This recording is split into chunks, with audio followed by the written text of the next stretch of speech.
Hello everyone, good morning. কেমন আছেন সবাই? সকলকে শুভেচ্ছা জানাচ্ছি আমি আমার এসআর ফ্যামিলির পক্ষ থেকে। আশা করছি যে যেখান থেকে আমার ভিডিওটা দেখছেন অনেক বেশি ভালো আছেন। গাইজ, সর্বপ্রথমে একটা কথা না বললেই নয়, যারা এতক্ষণে আমার ভিডিওটা কন্টিনিউ করতে শুরু করে দিয়েছেন, আশা করি সম্পূর্ণ ভিডিও দেখে ছোট্ট একটা কমেন্ট করে যাবেন। আর যদি কমেন্ট করতে আপনাদের ভালো না লাগে, অবশ্যই একটা লাইক দিয়ে যাবেন। আমি বরাবরই আমার প্রত্যেকটা ভিডিওর মধ্যেই একটা কথা বলে থাকি যে আপনি যদি কমেন্ট করতে ভুলও করেন, লাইক দিতে ভুল করবেন না, কারণ একটা লাইকে আমার অন্য একজনের কাছে ভিডিওটা যেতে সহযোগিতা করে। তো যাই হোক গাইস, সকাল হয়ে গেছে, এখন চা মুড়ি খাওয়ার পালা। আর এই যে দেখো ডালাগুলো আমি বাড়ি থেকে নিয়ে এসেছিলাম, এগুলো আসলে আমি এই কাজে ব্যবহার করতেই নিয়ে এসেছিলাম। এই যে যত ফ্রেশ মুড়ি থাক না কেন প্যাকেটের, সেটাই ভাবছিলাম বলবো তোমাদের, ময়লা কিন্তু কিছুটা থেকেই যায়।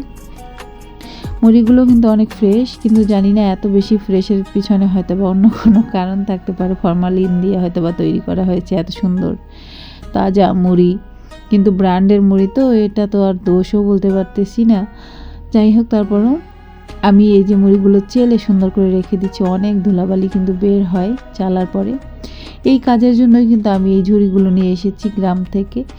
আর ছোট যেটা দেখলে ওটাতে হচ্ছে মুড়ি নিয়ে খাওয়া হবে। তো সকালবেলা চা নাস্তা মুড়ি খাওয়া শেষ, এবার রুমটা একটু গুছগাছ কিন্তু করতেই হয় প্রতিদিনের মতো।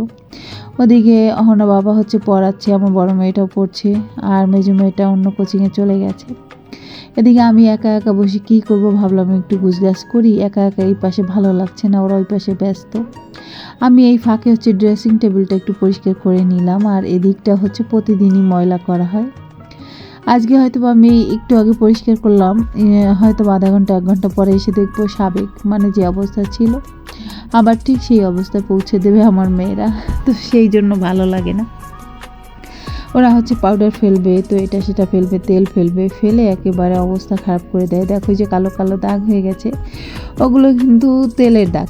অহনা হচ্ছে তেল ফেলে দিয়েছে ওখানে। আর কাঠের মধ্যে যখন একবার তেল ঢুকে যায়, যতই তুমি ধোয়া মোছা করো না কেন সেটা আর পরিষ্কার হয় না, একটা দাগ পড়েই যায়।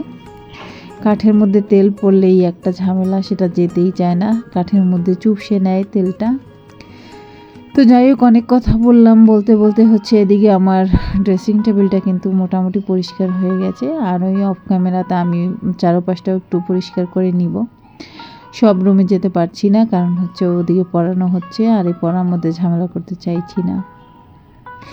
এদিকে আমি স্কিপ করে তোমাদেরকে দেখাচ্ছি, দেখো এই যে কই মাছ কেটে নিয়েছিলাম, আর এখন হচ্ছে ভেজে নিচ্ছি। দুপুরবেলা হচ্ছে রান্না হবে। দুপুরে রান্নাটা তোমাদের সাথে অল্প স্বল্প শেয়ার করব, পুরোপুরি শেয়ার করব না। কি কি রান্না হচ্ছে সেটাই দেখতে থাকো। বেগুন দিয়ে হচ্ছে কই মাছ রান্না করব, আর হচ্ছে শাক ভাজি করব।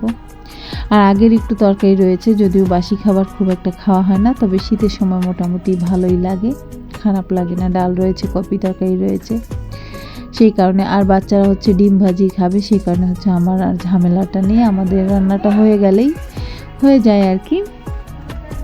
তো এই যে দেখো, একটু শাক ভাজি করব, সামান্য একটু শাক নিয়েছি আর অল্প মশলা দিয়ে দিয়েছি। শাকটা ভাজি করে নেব। শাক ভাজি হলে হচ্ছে আমাদের আর কিছুই প্রয়োজন হয় না। খাবারের মেন মেনুই হচ্ছে শাক ভাজি অথবা শাক ঝোল, একটা কিছু হলেই কিন্তু আমাদের হয়ে যায়, আর এখানে কিছুই লাগে না। তারপরেও হচ্ছে একটু শাক নিয়েছি, তারপরে একটা বেগুন নিয়েছি, এই মোটামুটি খাবার আর কি রেখেছি। তো আর এমনিতে শীতের বেলায় কিন্তু খাবার দাবার একটু মজা করে খাওয়া যায়, ভালো লাগে বসে গরম ভাতের সঙ্গে। এদিকে কথা বলতে বলতে শাকভাজিটা কিন্তু অলরেডি আমার হয়ে গেছে, দেখতে পাচ্ছ, একটু কড়া করে ভেজেছি। আর এমনিতে আমরা ভিজা ভিজা খেতে পারি না, শাকভাজি কড়া করেই ভাজি। এদিকে হালকা মশলায় হচ্ছে বেগুন রান্না হবে। তো মাছটা দিয়ে কয়েকবার আমি কষিয়ে নেব, তারপরে হচ্ছে আমি বেগুনটা দেব। আজকে বেগুনটা ভেজে নেইনি, কাঁচাই রান্না করব, একটু অন্যরকম হবে। এক এক রকমভাবে রান্না করা যায়, তবে আমি সবসময় বেগুনটা ভেজে নিই, আজকে ভেজে নেইনি, একটু তাড়াহুড়াও ছিল। তাড়াহুড়া বলতে মাছ কাটতে কাটতে একটু দেরি হয়ে গিয়েছিল, যে কারণে হচ্ছে এখন তাড়াহুড়া আমার। তো এদিকে গ্যাস মোটামুটি চলে এসেছে, গ্যাস প্রথমে ছিল না, এখন কিন্তু গ্যাস মোটামুটি চলে এসেছে। এই জন্য খুব একটা সমস্যা এখন রান্নায় আর হবে না। এরপরে হচ্ছে আমি আবার স্নানে যাব, শীতের বেলা, ওদিকে বেলাও চলে যায়, কাজও তালে তালে করতে হয়, সবারই হয় এরকম, শুধু আমার না। তো গাইজ এতক্ষণ যারা আমার ভিডিওটা দেখেছো তাদেরকে অসংখ্য অসংখ্য ধন্যবাদ। এই পর্যায়ে আমি তোমাদের বলবো যারা নতুন নতুন আসছো, আমার ভিডিও দেখছো, ছোট ছোট কমেন্ট করে যাচ্ছ, তোমাদের সকলকে অসংখ্য ধন্যবাদ। এবং কি বলবো, তোমাদের প্রতি আমার অনেক বেশি স্নেহ ভালোবাসা রইল।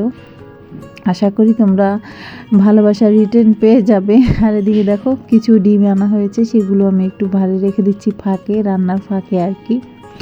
ওই যে তোমাদের ব্যাপারে যেটা বলছিলাম যে ভালোবাসা রিটার্ন পেয়ে যাবে, আমি কোনো শব্দ করব না, আমি এমনিতেই সুযোগ পেয়ে গিফট দিয়ে চলে আসবো, ঠিক আছে? কোনো টেনশন করবে না। যে যে কমেন্ট করবে আমি চেক করে দেখব যে আমি ফ্রেন্ড করেছি কি না। যদি না করি তাহলে হচ্ছে আমি নিজে থেকেই চেক করে প্রত্যেকটা কমেন্টে যে যত বন্ধুরা আসছে আমি সবাইকে কিন্তু বন্ধু করে নিচ্ছি, কোনো ব্যাপার না, কেউ টেনশন করো না। অবশ্যই আমাকে একটা কমেন্ট করে যাবে, আমি ঠিক সময় মতো চলে যাব। এদিকে আমার এখন হচ্ছে স্নান করে খাওয়া দাওয়া শেষ, সন্ধ্যা হয়ে এসেছে মোটামুটি। দেখো আমি একটু এই যে কুমকুম লাগাচ্ছি আর কি, এটা আমার হাজব্যান্ড দিল্লি থেকে নিয়ে এসেছিলো। আর এই যে শঙ্খটা দেখতে পাচ্ছ, শাক, এটা হচ্ছে আমার বড় বোন ইন্ডিয়াতে গিয়েছি তখন দিয়েছিল, আমার দাদা দীঘা থেকে নিয়ে এসেছিলো দিদির জন্য। আর ওটা আমার পছন্দ হয়ে গেছে, আমি নিয়ে এসেছি, আমার দিদি আমাকে দিয়ে দিয়েছে। দাদা বলেছে তোর যা যা ভালো লাগে নিয়ে যা, তো আমি এটা নিয়ে এসেছিলাম। তো যাই হোক সন্ধ্যা হয়ে গেছে, সন্ধ্যা দিয়ে দিলাম। এই তো আজকের ভিডিও আর বেশি বড় করছি না, ঠিক আছে? এতটুকুই করছি। আর এখন হচ্ছে আমি এক কাপ চা খাবো, সাথে কয়েকটা খেজুর নিয়েছি, আমার বাচ্চারাও খাবে। আর 1 পিস করে রুটি খাবো, তো 4টা রুটি নিয়ে নিয়েছি। তারপরে হয়তো আবার ভাত খাবো, তো সেই কারণে হচ্ছে এখন আর বেশি খাওয়া খাই হচ্ছে না। এই আর কি, দেখতে থাকো। তো গাইস সন্ধ্যাবেলার নাস্তা নিয়ে তো বসে গেছি, আর তোমাদের কাছ থেকে বিদায়ও নেব। এখন হচ্ছে চা খাবো, চা খাওয়ার টাইম হয়ে গেছে। তোমরা ভালো থাকো, সুস্থ থাকো, পরবর্তী একটা ভিডিওর অপেক্ষা করো। পরবর্তী দিন আর একটা ভিডিও নিয়ে আসার চেষ্টা করবো, ততক্ষণ তোমরা অনেক বেশি ভালো থাকো। যারা আমার পুরো ভিডিওটা কন্টিনিউ করেছো তাদেরকে অসংখ্য ধন্যবাদ। আর যারা নতুন আসছো তাদেরকে বলবো ভিডিও দেখতে থাকো, দেখতে দেখতে একটা সময় আশা করি ভালো লেগে যাবে। যখন আমার ভিডিও দেখে ভালো লাগবে তখন না হয় আমার চ্যানেলটা সাবস্ক্রাইব করে দিও। ততক্ষণের অপেক্ষায় থাকবো কবে তোমাদের কাছে আমার ভিডিওটা ভালো লাগে। যাই হোক, তা আমি এখন হচ্ছে চা খাবো, তোমরাও সবাই সন্ধ্যার নাস্তা করো, আর পরবর্তী একটা ভিডিওর অপেক্ষা করো। কাল আবার চলে আসবো, ঠিক আছে? টাটা।